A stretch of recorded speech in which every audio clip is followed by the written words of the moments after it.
Хәерле кич исәнмесез. Эфирда безнең республика, безнең гамәл тапшыруы. Гомум Россия халык санын алуның якынча нәтиҗәләре буенча илдә авыл халкы кимегән. 10 ел эчендә Россиядә 1%-ка. Әгәр 2010 елда гомуми халыкның 26% авылда яшәсә, хәзер 25%-ка калган. Татарстанда 10 ел эчендә авыл халкы саны тагын да күбрәк кимегән. Бездә шәһәрләшү, ягъни урбанизация илдәге белән чагыштырганда да тизрәк бара. Бүгенге программада без моның сәбәпләрен һәм татар авылларын саклау турында сөйләшербез. Бер сүз белән әйткәндә, авылны ничек яшәтергә дигән сорауга җавап эзләячәкбез. Тапшырубызның спикеры Марсель Азат улы Мәхмүтов, Татарстанның авыл хуҗалыгы һәм азык-төлек министры урынбасары. Хәерле кич. Альберт Галимҗан улы Хәбибуллин, Татарстан дәүләт сайтының дәүләт курылышы һәм җирле үзидарәләр берлеге комитеты рәисе, Татарстан дәүләт сайты депутаты. Хәерле кич, исәнмесез. Рима Атлас кызы Ратникова, Бердәм Россия партиясенең Татарстан бүлеге саркатибе урынбасары, Татарстан дәүләт сайты депутаты. Хәерле кич.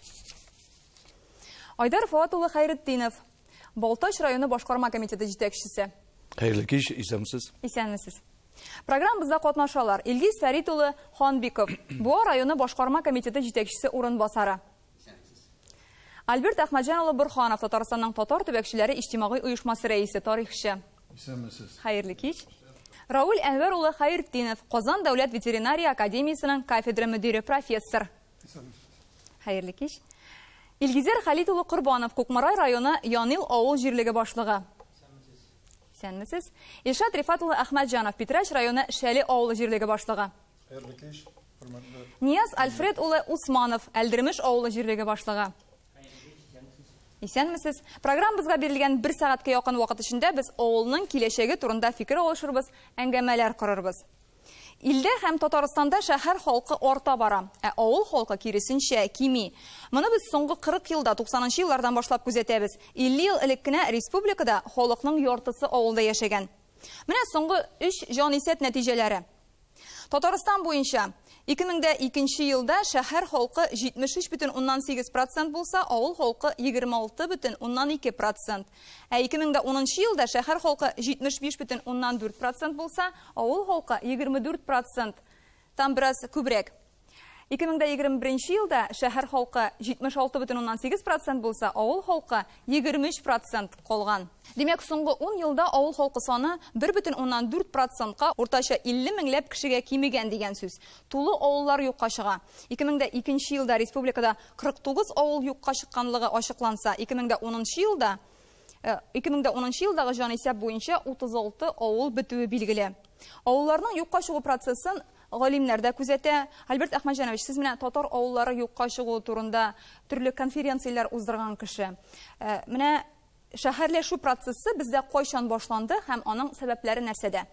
Хәерле кич, хөрмәтле милләттәшләр һәм республикада яшәүчеләр. Менә бу процессны инде хәзер ул проблема дип әйтергә була, куркмыйча, чөнки чынлап та проблемага әйләнде. Беренчедән мин сәбәбен әйтеп китәсем килә. Бу сәбәбе борынгыдан башланган. Урта гасырда, мәсәлән, менә Казанны басып алгач һәм башка сугышлар арасында күп кеше күчеп китәргә кырыла халык. Ул бер сәбәп дип әйтергә була, чөнки дәүләтләр үзара сугышып, менә шулай халыкның кырылу бер сәбәбе, авыллар күп йокла. Шуна менә әйтеп китәргә кирәк. Икенчедән 17-18 гасырда бастаниялар чорында һәм үзгәрешләрдә шул халык тоже кырыла башлый һәм күчеп китә. Безнең мәсәлән татарларны алганда Казан губерниясының һәм башка көнбатыш татарлар яшәгән урын Пензаягә, күбесе Себергә күчеп яңа авыллар төзилә. Бер ягыннан бу фаҗига, икенче яктан яңа авыллар дөньяга туры килә, Уралда, Себердә. Икенчедән әйтеп китәсем килә, урында соңгы чорларда ул күбрәк совет чорында авылларның, кичкенә авылларны зур авыллар йотып алалар дип әйтсәк, дөрес, чөнки неперспективный авыллар дип әйтәбез.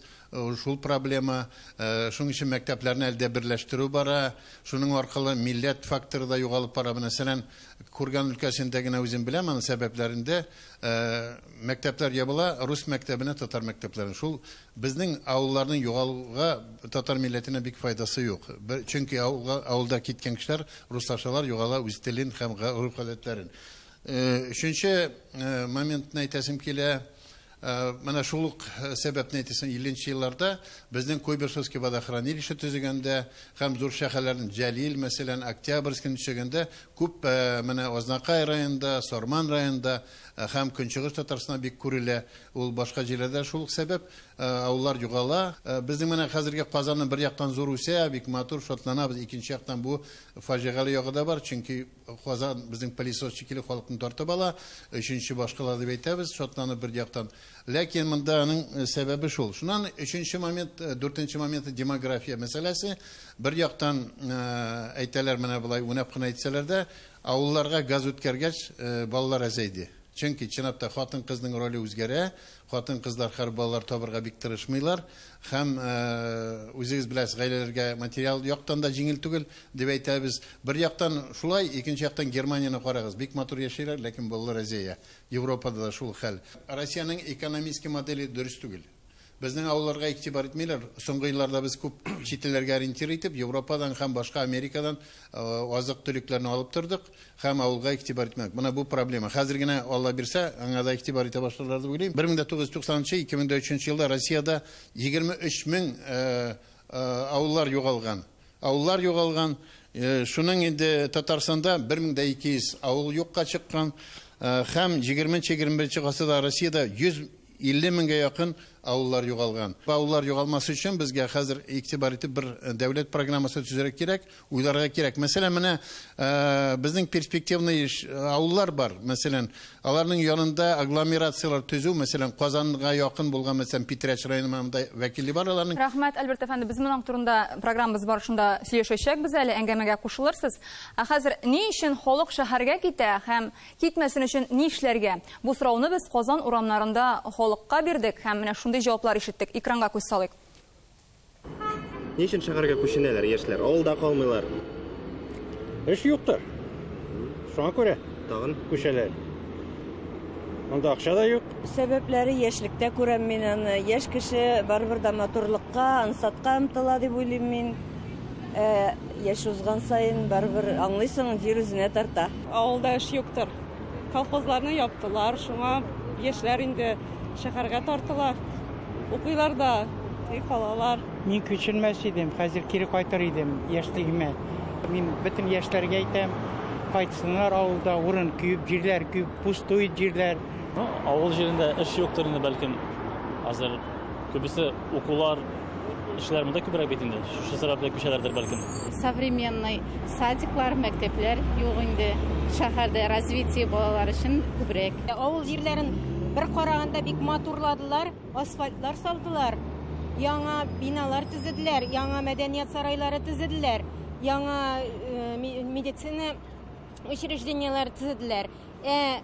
Анда хәзер эшне бетерделәр. Шәһәрдә мөмкинлекләр күбрәк, уку сферасында да, эшләү сферасында да һәм төрле якларда. Шәһәр көчлерәк, үзенә тарта. ничек яшәтергә авыллар, нәрсәләр эшләргә? Яшьләр өчен, наверное, берәр күңеллерәк анда кызыксындыра торганрак яшьләр өчен берәр нәрсә булса да эшләргә кирәк дип уйлыйм инде. Эш булсын, самый главный. Авылда яшьләргә внимание кирәк, конечно. Колхозларны күтәрергә кирәк. Төрле льготный ниләр, ничек әйтергә? Программалар шулай кешеләрне кызыктырырга кирәк. Спонсорский акчалар биреп, бәлки авылны үстерергә, аннары яшьләрне ничектер җәлеп итәргә инде эш урыннары булдырырга.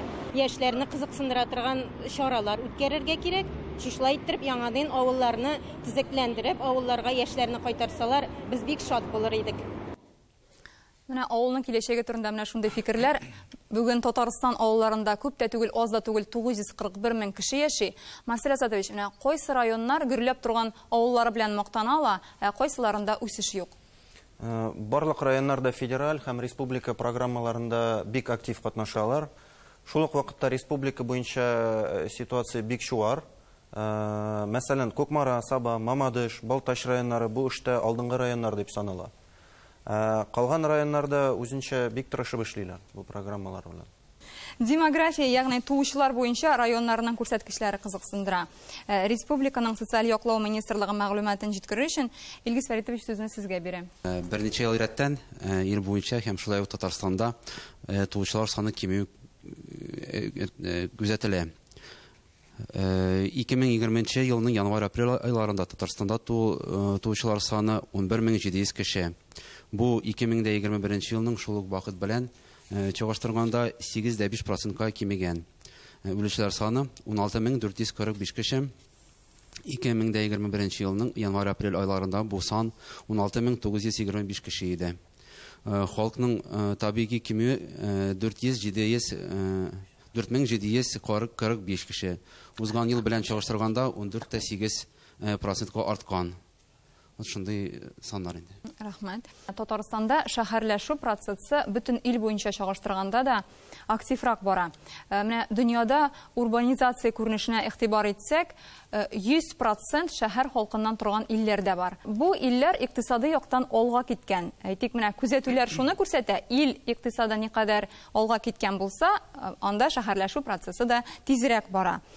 Бу дөнья тәҗрибәсе. Бәлки безгә менә 10 ел эчендә авыл халкы 1% кимеде дип, булай бик кайгырырга да кирәк түгелдер. Чөнки шәһәрдә яшәп тә авыл хуҗалыгын үстереп була. Римат Ласына, ничек уйлыйсыз? Шәһәрдә яшәүче саннары бик зур булган илләр дә бар. Менә Израильне алыйк. 93% шәһәрләрдә яши. Шул ук вакытта билгеле, менә кибеткә барсаң, иң матур кишер кайсы илдән була ул? Израильдән, Израильнеке. Аларның 7% кибуцларда эшләгән халкы үз илләрендә тукландыра һәм башка илләргә дә продукция чыгара. Япониядә 92-93% шәһәр халкы яши. Европа илләренә килсәк, инде 80% тирәсе Дания, Швеция, Франция, Испаниялар. Аларда анда шәһәрдә яшәүче кешеләрнең саны үсә бара. Ул чынлап та шулай, ул глобализация процессы, урбанизация. Ләкин без инде кул кушырып барыбер бернишләп булмый, урбанизация килә, глобализация бар дигән фикердә тора алмыйбыз. Чөнки Россиядә хәлләребез башкача бетнәй. Безнең территориялар бик зур. Гомумән инде ил күләм алсак. Территориялар зур, һәм аларның чикләрендә безгә кызыксынып карап торучылар, монда нишләп бер кеше дә яшәмәй икән, бу җирләрне нишләп ташладылар икән дип бармак белән күрсәтеп исемнәрен әйтмәсәк тә, алар билгеле кем икәннәре. Алай калдырга ярамый әлбәттә ситуацияны. Без инде Татарстанга килсәк, чынлап та менә Роберт әфәнде дә әйтеп китте, милли фактор безнең авылда аны без сакларга тиеш әлбәттә. Шуның өчен без монда инде рәхәтләнеп, булса булсын 1% әле ул әз генә дип кала алмыйбыз. Андый фикер бар, чынлап та глобализациягә каршы торып булмый, барыбер шәһәр саны, шәһәр авылны җиңә дигән фикер бар.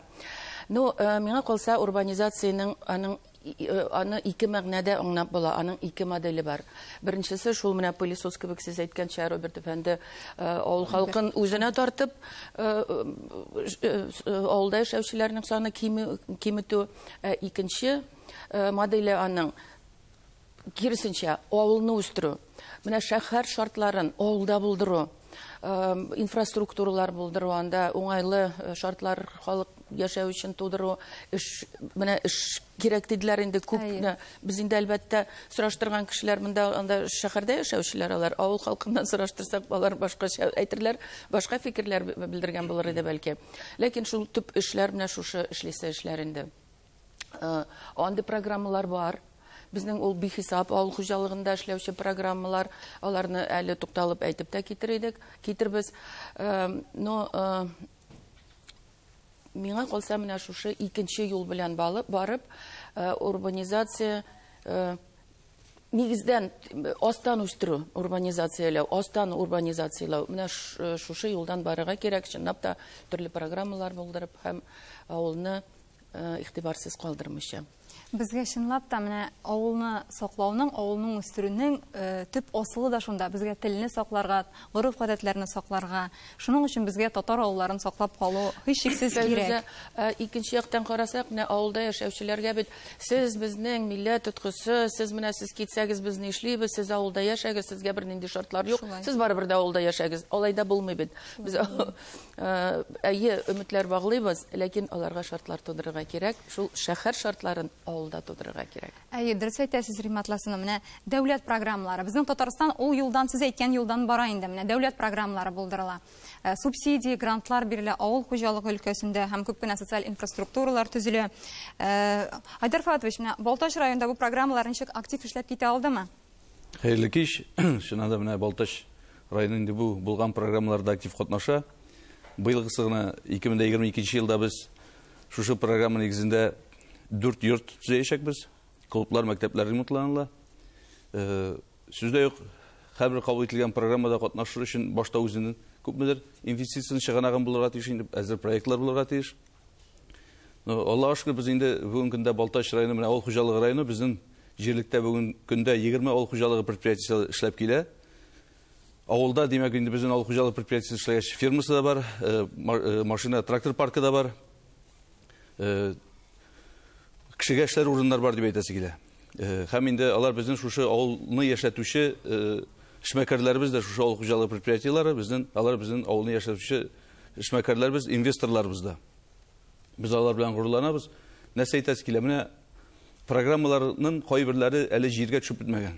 Программалар менә авыл хуҗалыгы банкы аша бирелә торган субсидия 3 балалы гаиләгә бирелә торган җирдә йорт төзеп булмый.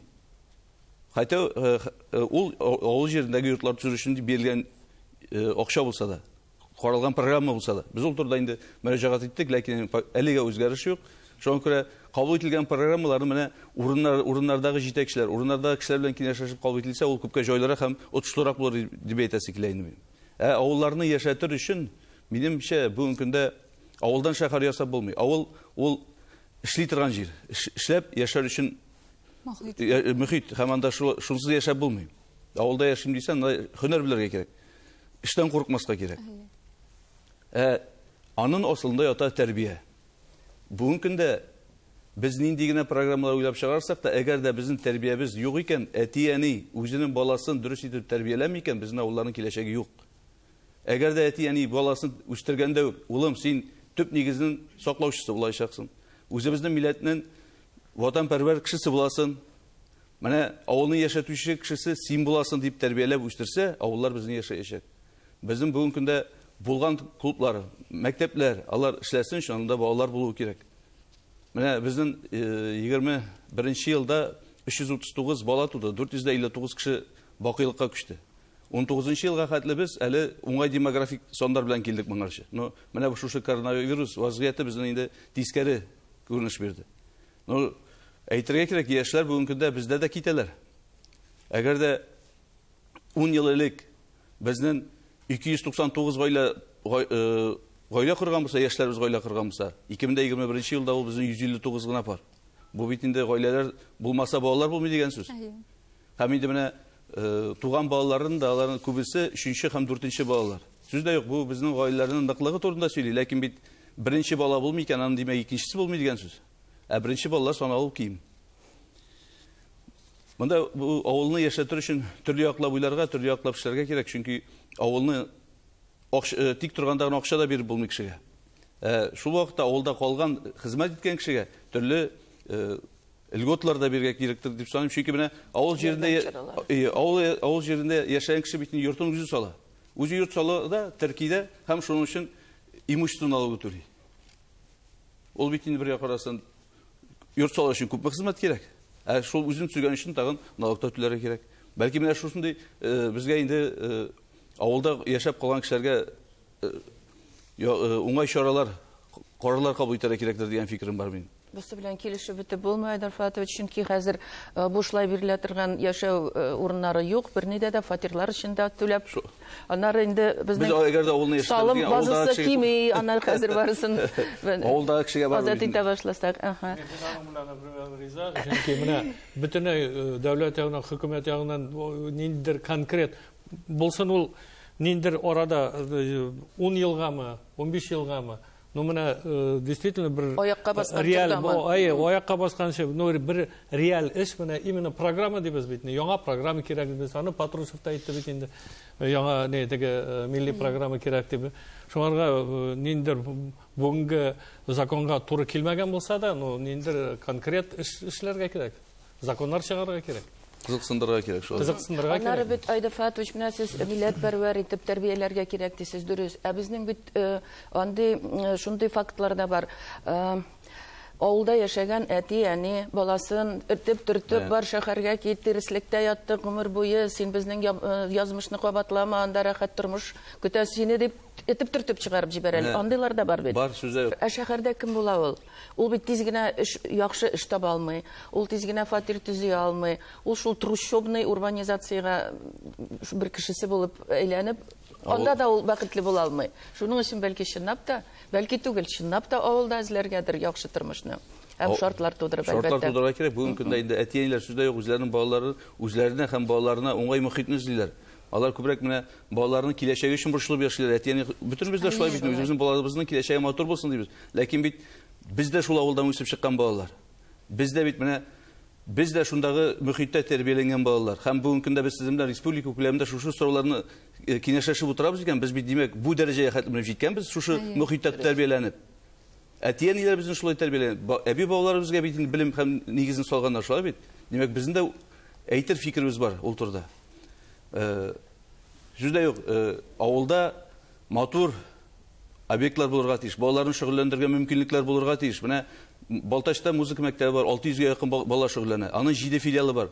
Менә әгәр дә мөмкинлек була икән, аның филиалы бөтен авылда да булсын. Спортзаллар, мәктәпләрдә спортзалларыбыз бар.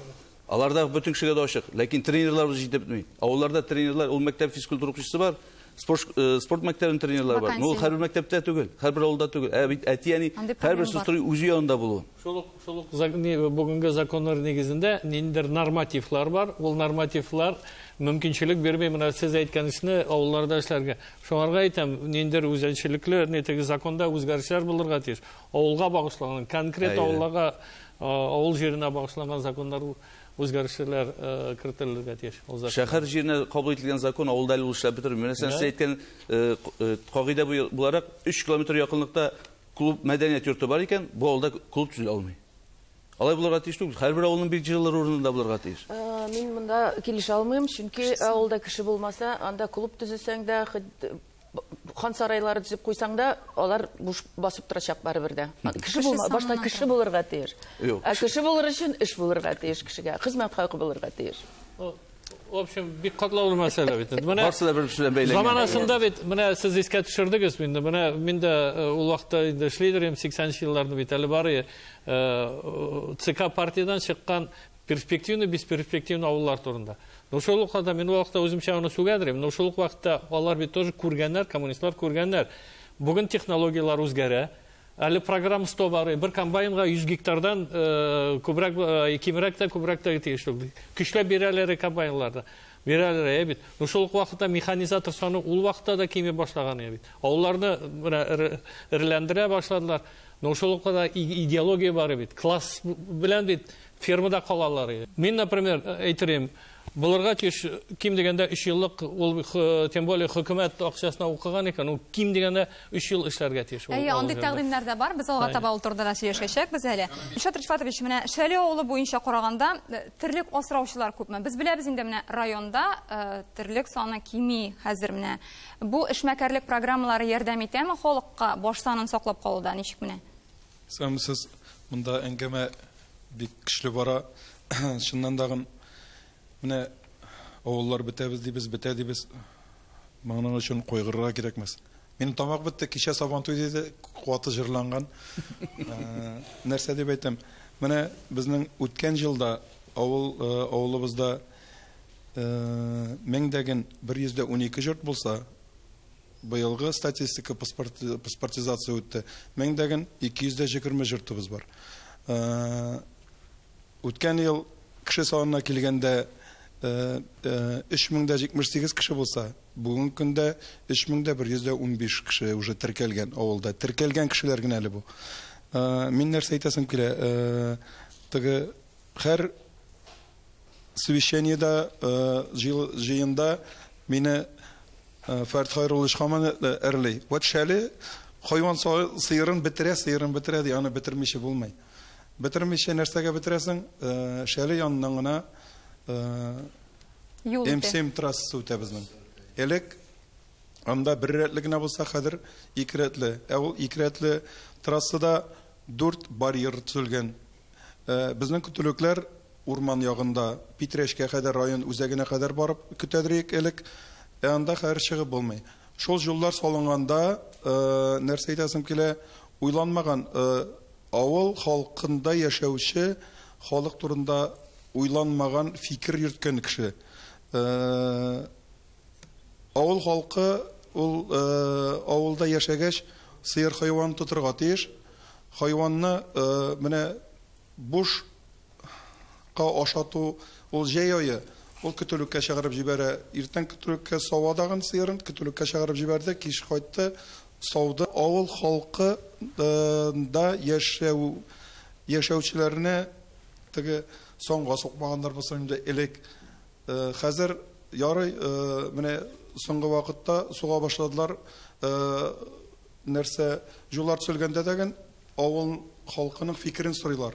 Менә нишләттереп шул ук шәледә безнең 3115 кеше яшәгән булса дагын безнең шәле авыл җирлеге 3 авылдан тора инде. Ул Татсык авылы, Татар авылы, Биткән Люткин авылы бар иде. Анда бердә йортлар юк иде. Хәзер 8 йорт калкып чыкты. Әле кеше һаман ала авылга кайтасы килеп инде.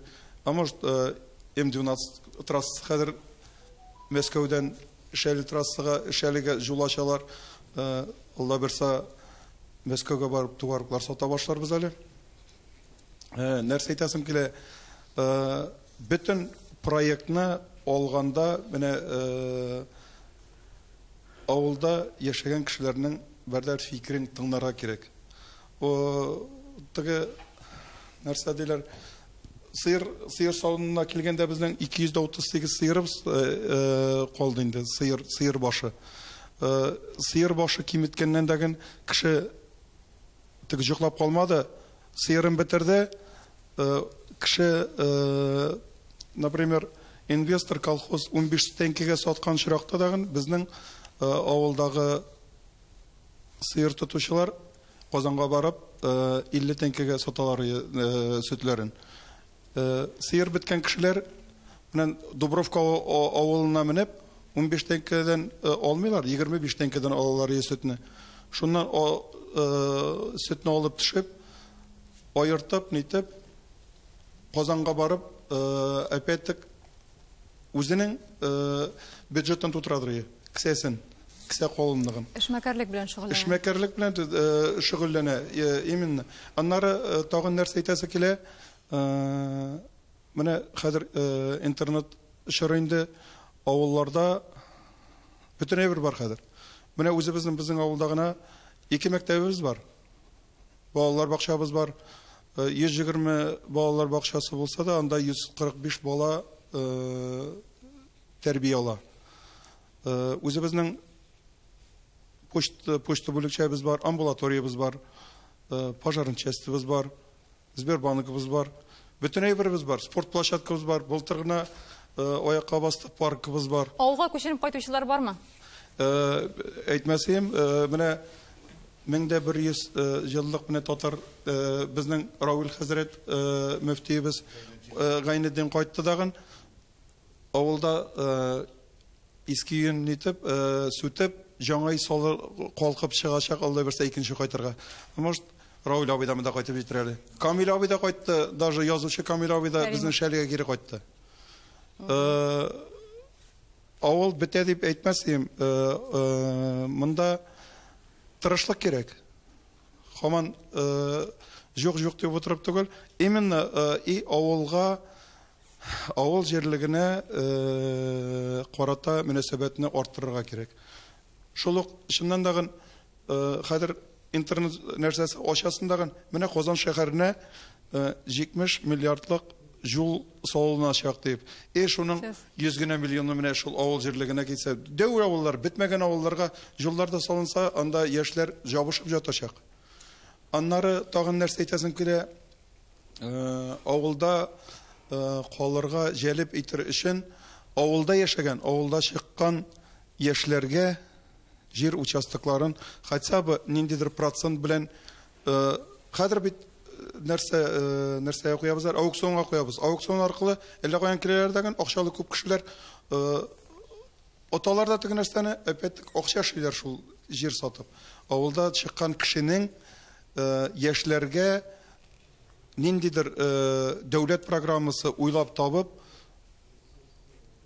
бушка да җир бирсәң җарында, авылда кулау потому что авылны үстерә, авылны битермәй. Шул дип уйлыйм инде. Рәхмәт сезгә. Монда өстәп кенә әйтәсем килә мин тагын. Менә шәһәр үсә дибез.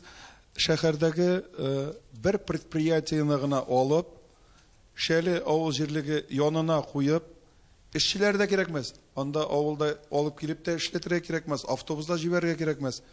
Шундагы кешеләр шунда эшләячәк. Менә мин әйткән шушы икенче модель инде ул. Авылларда анда ниндидер переработка шул авыл хуҗалыгында үстерелгән продукцияны эшкәртү буенча анда ниндидер предприятиелар төзергә кирәк. Әлбәттә, авылны шәһәр итеп булмый, ләкин шәһәр шартлары барыбер да эш урыннары булдырып була. Авылның киләчәге турында сөйләшүне тагын 1 минуттан дәвам итәрбез, ә хәзер рекламага бүленәбез.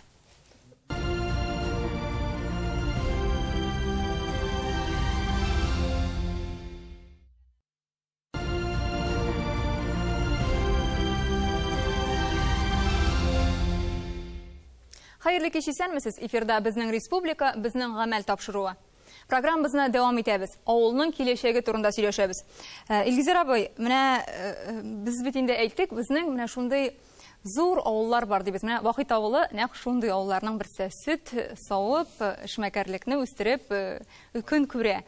Менә иң күп сөт савучы авыл дигән абруйлы исемле Вахитлылар ничек саклап кала алды? Хәерле кич, хөрмәтле тамашачылар. Менә безнең җирлек 3 авылны берләштерә. 447 хуҗалыкның 440-ында безнең кеше яши, шунда 1503 кеше яши. Менә үткән елга кадәрге вакытка безнең демографик ситуация уңай иде. Үткән ел инде бөтенебез дә беләбез, ансын инде кабатлап тормыйбыз. Быел менә 5 ай эчендә 8 бала туды, 3 кеше вафат булды. Инде кешене эшле һәм ашлый итү безнең менә төп бурычыбыз. Минем бәхеткәдер инде шушы җирлектә 2 уңай күренеш бар. Менә берсе шушының инде Вахитов исемендәге авыл хуҗалыгы җитештерү кооперативы урнашуы һәм инде шушы безнең җирлектә Күкмара аграр көллиятының урнашуы белән без бәхетле. Иң беренчесенә тукталып киткәндә, менә Вахитов исемендәге хуҗалыкның бүген 115 тонна бу ахыргы 4 район хәтле сөт саву, инде бу еллык акча кереме миллиард 200 миллион акча кереме, быел инде ел ахырына хәтле миллиард ярымга җиткерергә планлаштырып торабыз ди хуҗалык җитәкчесе Нарфа Килеш. Менә инде монда инде әйтергә кирәк, эш урыннары булу, шушы 800 кешенең эшкә сәләтле 200 шушы Вахитов исемендә хуҗалыкта эшләсә, шулай ук безнең инде менә эшмәкәрлектә эшләүчеләребез дә һәм инде бюджет сферасында да 35 кеше хезмәт куя. Әйткәнемчә, менә шушы хуҗалыкның аягында нык басып торуы һәм инде менә алдынгы технологияләр, монда инде Россия күләмендә генә түгел, шушы чит илләргә чыгып та өйрәнеп, һәм безгә дә килеп өйрәтеп, бик күп галимнәр дә килеп өйрәтә. Шуңа күрә инде бүген 30 литр һәрбер сыерга сөт саву бик зур эш, бик зур батырлык. Һәм менә халыкка әйткәнемчә, аның акчасы да, зарплатасы да була, һәм безгә менә 17 миллион бюджетка налог та түләнелә. Без бит инде бюджетниклар, бюджет хисабына яшәүчеләр. Демәк, авылда хуҗалык сакланып калган. Шунда сире, бөтен сире шундамы? Һәм җитәкчеләрдә, аларның бу җитәкчеләре бар. Хуҗалыкны алып барырга кирәк бит әле. Сүз дә юк. Айырмалы талант.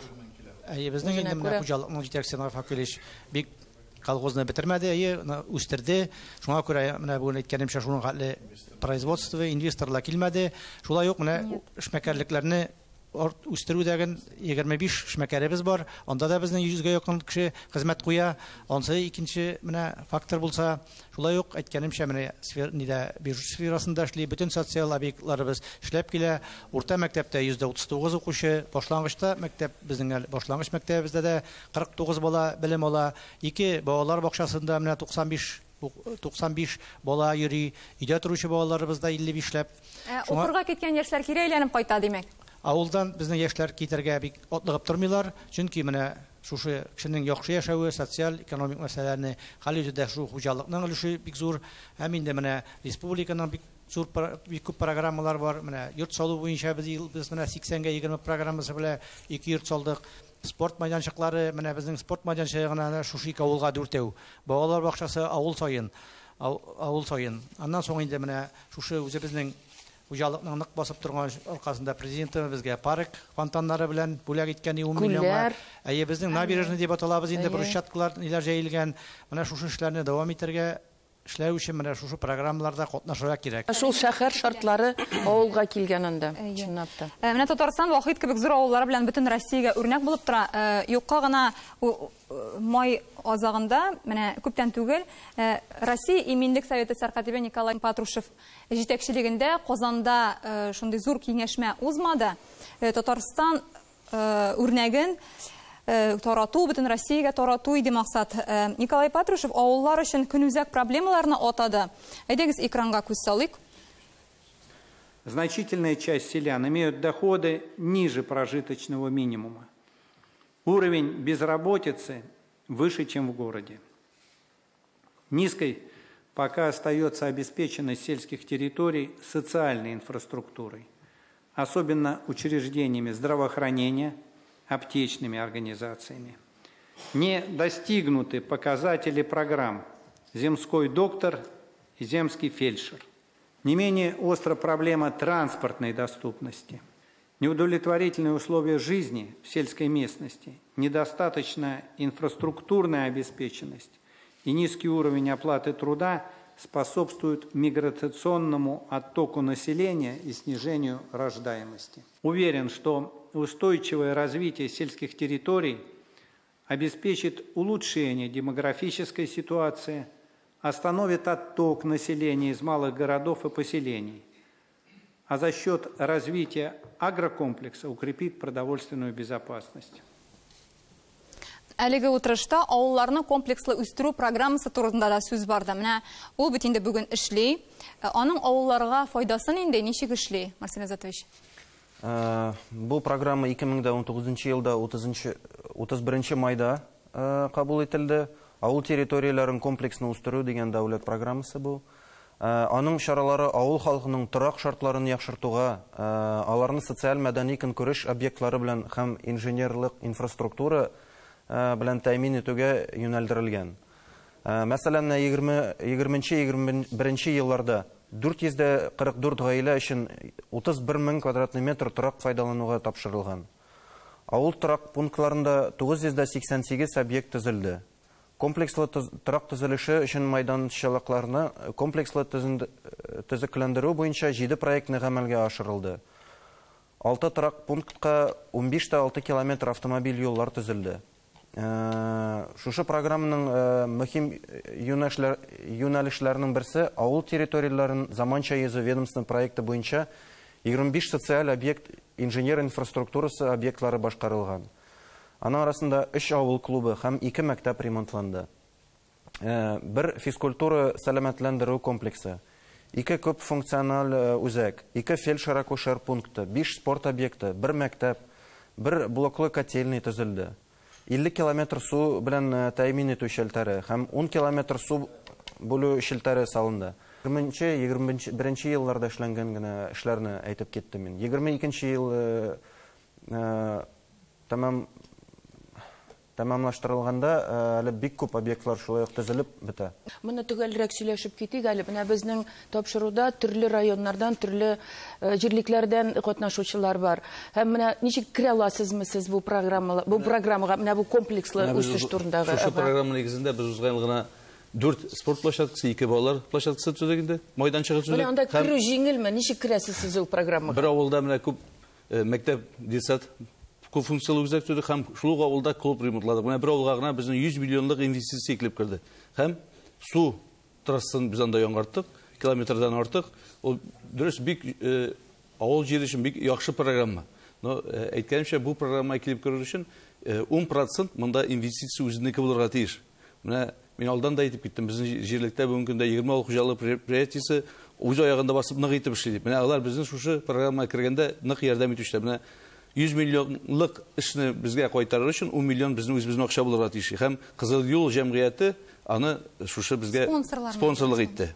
Менә безнең район җитәкчебез Рамил Ашевич бу программага керү өстендә һәрберебезне контрольдә тотып эшләтә инде.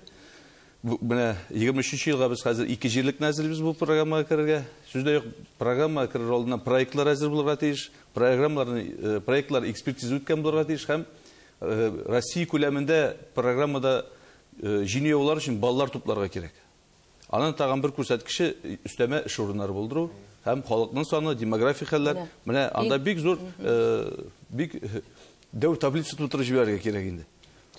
Николай Патрушев үзенең сүзендә әйткән иде, менә бу авыл программаларын камилләштерү кирәк әле безгә, яңа ярдәм чаралары кирәк дип. Менә Нияз Альфредович, сездән сорыйсы килә. Менә сез ничек күз алдына китерәсез? Авылны үстерү программасын, гомумән авылны үстерү юлларын. Хәерле кич, исәнмесез? Авылны үстерү юллары шул тагы да эш мәсьәләсенә кайтып кала инде. Эш булдырылса, авылда кеше кала. Безнең авыл менә Әлдермеш җирлеге эч авылдан тора инде ул. Сая, Эбре, Әлдермеш. Общий 426 хуҗалык, шунда 1063 кеше яши. Бер мәктәп бар. Әлдермеш авылында инде урта мәктәп, Сая авылында башлангыч мәктәп. Әлдермеш Казанга якын авыл бит инде ул. Әлдермеш җыры да бар, ул бик популяр авыл. Шуңа күрә Казанга якын булгач, аннан китеп, кайтып эшли торгандыр кеше. Әйе, менә шуны әйтмәкче идем инде. Безнең Казанга монда 25 кенә километр чыга, менә Казан башына бездән. Шуңа күрә бездә күп кеше Казанга җиреп эшли. Бүтән җирлекләрне эшләгәндә без 30 миллионлык республикадан биргән өстәмәләр белән 30 миллионлык эшләсәк, менә соңгы 20 елда менә без шушы комплексный развитие сельских территорий программасы буенча 4 грант тоттык. Мәскәү программасы бит инде бу. Без менә эшләп куйдык, менә Хайкәл, набережныйлар эшләгә тоттык. Менә үткән ел без 3 грант тоттык. Шушыны менә халык белән сөйләшәбез дигән, шушы конкурста катнаштык. Һәм инде менә детская площадка, спорт площадка, тротуарлар салдык. Һәм быел менә Риматласын әйткәнчә комплексный развитиегә тагын заявка бирдек, тутырдык. Менә балалар безнең тулырга тиеш. Безнең әле менә бер авылыбыз тагы да шарты Янил авылында су юк. Менә үзара салымга без менә проектларны эшләп куйган идек. Һәм инде бассейн салырга менә шушы 3 пункт белән без Мәскәү программасына катнашырга гариза бирдек менә. Без һаман үз дибез. Монда үз салым авыл җирлекләренә генә кагыла бу үз салым. Үз салым бит инде авыл җирлекләрендә эшләгән кеше, ул бит инде үз салымын түләй уже. Налогын түләй, шулык нәрсәдә тагын чыгым авылда яшәгән кешедән тагын чыгым сорала инде. Әйе, дәүләт булыша, бергә 4-не куша. Менә монда тагын да ниндидер программа төзергә кирәк. Программа именно авыл үсеше турында программа. Например, шулык авылларда менә аякта басып торган авылларга юлларын, суларын дәүләт менә дәүләттән чыккан түгел ва шулык бер тапкыр түләнгән налогка күпмедер өлешен авыл җирлегенә җибәрергә. Шулык транспорт налогын түләйбез, авыл җирлегенә авыл кайтмый. Шулык жолларга килеп эләгәбез, әллә инде жоллар салып бетерделәр, шунда шумоизоляция дигән әйбер төзмәделәр. Авылда яшәп булмый, как будто бомбежка шикелле бездә. Үзара салымны читкә какмый әле без җәмәгать, чөнки ул бик әйбәт программа. Ул бу программа бик яхшы программа. Башка регионнарда юк, ул бүтән юк. Аның белән файдаланырга кирәк, яхшы әйтеп. Менә без программалар, балташлар бик яхшы оста файдалана аның белән бу программадан. Бу программа бик яхшы программа. Әлбәттә анда халык белән эшләргә кирәк, аңлатырга кирәк. Ул җиңеләш эш түгел, ул депутатлар өчен дә һәм җирлек башлыгы өчен. Халык дөрес аңласа бик әйбәт программа. Менә ул авылларда, менә шуның белән бездә спорт площадкалар эшләп куйдык. Юлларны менә ремонтлап торабыз, юлларны. Быелгысы елга да менә бөтен эч авылга да юл керттек. Ул бит юлны тоже саклап тормасаң бетә. Авылда беренче чиратта бундай программалар белән эш бармаска тиеш. Монда экономический политиканы үзгәртергә кирәк бу дәүләттә, чөнки сез беләсез, налоглар җыябыз, кайсы якка китә. Авылга бит процентлар бигәз. Монда авылда булырга тиеш. Беренчедән, предприятиеләрнең, заводларның, мәсәлән, Казанның какие-то филиаллары алдын күтәрү өчен. Икенчедән, какие-то техникумнар, институтларның филиаллары булырга тиеш. Авылларда кадрлар мәсьәләсенә килгәндә, бу да бик актуаль проблема. Менә аны бетерер өчен без әйтәбез инде элекеге шикелле 5 елга билгеләп кую мәсьәләсе турында хәзер күп кенә фикерләр йөри. Раул әфәнде, менә ветеринария академиясын тәмамлаган белгечләрнең күпмесе авылга кайта. Biz исәмсез хәерле кич. Безнең академия авыл хуҗалыгы өчен, бигрәк тә терлекчелек өчен иң кирәк белгечләрне хәзерле, ветеринарный врачлар, зоотехниклар, технологлар. Әйтергә кирәк, авылларда булган үзгәрешләр безнең академиядә кагыла, чөнки елдан-ел безнең белгечләр кайтып, авылга кайтып эшләүчеләр елдан-ел кими. Менә әйтеп кенә китәм, менә бу елгы цифрларны, ветеринарларны врач кирәкле, врачсыз яшәп булмый. Алар күбрәк кайта инде. Аларның 50%-ны кайтып эшли, үзенең специальность буенча терлекчелектә эшли, авылда яши. Менә зоотехникларның бары тик 30%, технологларның 45%. Әле бу процентлар булай әйткәндә күп күренә, 30-45%. Кеше санынан шутасак, менә 18 зоотехник бетерде. Аларның 6-сына кайтып, авылга кайтып эшли башлады. Технологларның 40-ы укып бетерде, кайтып 7-се генә эшли башлады. Шуңа күрә бу процесс бездә дә бара. Моның сәбәбе нәрсәдә? Сәбәбе моның бигрәк тә мин әйтер идем, менә шул эш булмау, акчаның зарплатаның түбән булуы, бигрәк тә миндә хәзер авылларда күбрәк авылларда фермерларга калды. Колхозлар юк, совхозлар юк. Әле бит һәрбер колхозда, һәрбер совхозда зоотехник бар иде, главный зоотехник, селекционер бар иде, ветеринар врач, фельдшер бар иде. Хәзер алар битеп бара. Фермерга кирәк түгел ветеринар, бигрәк тә зоотехник. Ветеринар врачны үзендә тота алмый, аны чакырып кына ярдәмне сорый. Шуңа күрә фермерлар белән хәл итеп бетереп булмый бу авыл мәсьәләсен. Булырга тиеш, безнең авыллар коллектив яшиләр, коллективны хуҗалыклар булырга тиеш. Фермерлар белән ЛПХ белән авыл мәсьәләсен хәл итеп булмый. Шуңа күрә безнең белгечләр дә ЛПХга бер генә кешегә ветеринар врач тоталмый, ветеринар врач кирәк түгел. Ул чакырып кына ярдәм сорый ветеринар врачтан.